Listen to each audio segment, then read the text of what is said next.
All right, let's kick off this explainer with a question that's honestly a bit jarring. How exactly did a classic, beloved piece of 90s pop culture, a literal cinematic symbol for seeking the truth, get entirely twisted into the foundation of a modern extremist ideology? It's a wild ride, and it tells us a whole lot about how the internet can completely hijack belief systems. So welcome to the explainer. Today we're going to trace the chronological history of the infamous pill metaphor. We're going from the blissful ignorance of the blue pill, straight through the awakening of the red, and right down into the total nihilism of the black pill. We're tracking how this idea jumped from a Hollywood blockbuster into some of the most isolated corners of the web, and we'll be leaning on some really eye-opening sociological data from Crest Research to map it all out. To really understand this, we've got to rewind back to 1999 and the sci-fi juggernaut, The Matrix. Remember that iconic scene? Morpheus sits down and offers Neo a choice. Take the blue pill, and you stay comfortably numb in a simulated world. But take the red pill, and you wake up to the cold, hard, actual truth. At its heart, taking the red pill was this ultimate metaphor for philosophical enlightenment. It was all about breaking the system, right? Now, fun fact, the film's creators, the Wachowskis, originally meant for that red pill to represent waking up from hypercapitalism. Plus, as Lily Wachowski confirmed years later, it was actually a transgender allegory about escaping a false gender binary.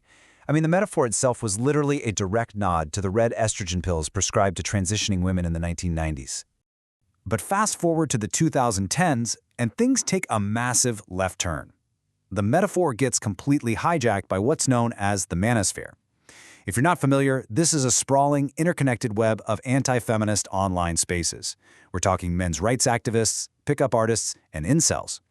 They all kind of banded together under this new, radically different definition of what it meant to finally wake up. And the contrast, it's literally night and day. Originally, it was about escaping a machine-run dystopia. But in the manosphere, red pilling turned into an active verb. It became this mechanism to radicalize young men, convincing them that they are actually the oppressed ones and that all of society is secretly rigged by and for women. This brings us deep into the incel or involuntary celibate subculture. Researchers have identified a specific 6-step chronological pipeline for incel radicalization. Step 1. Adopting a worldview anchored in a pseudo-scientific concept they call hypergamy. Basically, it's a strict 80-20 rule. They fully believe that 80% of women are exclusively chasing the top 20% of most attractive men. This is the absolute bedrock of their perceived oppression. From there, we hit step 2, adopting a completely skewed view of history. Incels argued there was this massive shift in the so-called sexual marketplace between 1955 and 2015. They believe that societal changes, especially the rise of feminism, wiped out women's historical reliance on men. So in their minds, modern women have become these ruthless gatekeepers who just filter out average guys completely. To make sense of all this, they move to step 3, internalizing a brutally rigid social hierarchy. It's a 3-tiered system, and sitting at the very top are these hyper-exaggerated caricatures they call Chad and Stacy. Incels see these physically perfect archetypes as hoarding all the romantic success, while they place themselves at the absolute rock bottom of human existence. Which brings us to step 4. And honestly, this is a fascinating psychological paradox researchers call the incel contradiction. See, incels put themselves at the very bottom, physically. They believe their genetics have permanently locked them out of intimacy. Yet at the exact same time, they claim to be intellectually and morally superior to everyone else. They call themselves high IQ, believing they're the only ones smart enough to see how the system actually works. Everyone else is just a clueless normie. Okay, so step 5. This is the dark plunge into the black pill. Now, taking the red pill means waking up to the supposed hierarchy and getting incredibly angry about it. But the black pill, that is total crushing nihilism.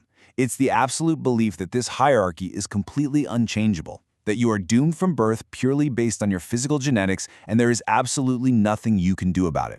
And finally, step 6. This is where the ideology jumps from toxic to physically dangerous. According to the Crest Research, when someone fully internalizes this black pill mindset, it creates a highly volatile psychological cocktail.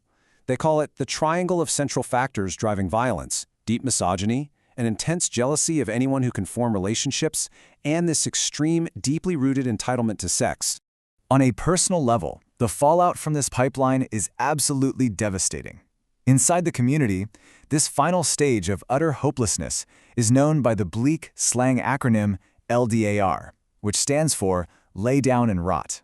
Clinical researchers have found that this total surrender to the black pill is heavily linked to severe depressive episodes and intense suicidal ideation. But the tragedy doesn't stop with self-harm. It violently bleeds out into society. Since 2014, we've seen around 100 deaths linked to mass violence committed by individuals who were deeply immersed in the incelosphere and driven by this hopeless black pill ideology. It's a very real-world crisis. So how do we wrap our heads around the mechanics of all this? We have to look at the hard data. The researchers at Crest did exactly that. They ran a massive, data-driven analysis on user engagement across the modern internet, trying to track exactly how these extremist concepts spread, mutate, and become totally normalized across borders. And the sheer volume of data they pulled is just staggering.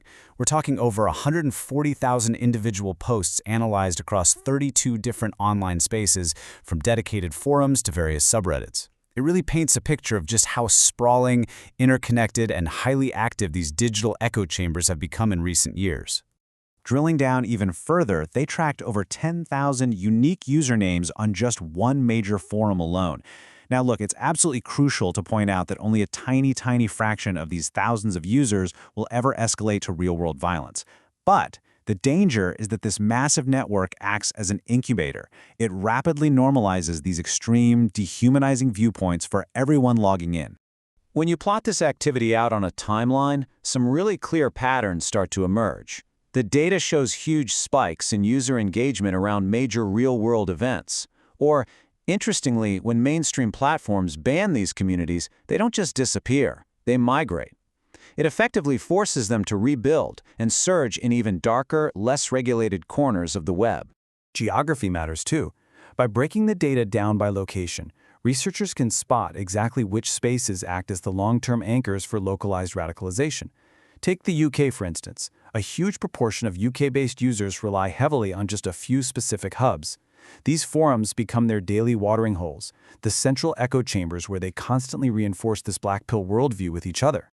Ultimately, if there's one massive takeaway from this entire explainer, it's the sobering conclusion drawn by the Crest researchers. There is a documented, empirical link between holding violent misogynistic attitudes online and an increased likelihood of supporting violent extremism across the board. Mainstreaming these once fringe internet terms is basically acting as a gateway drug to real danger.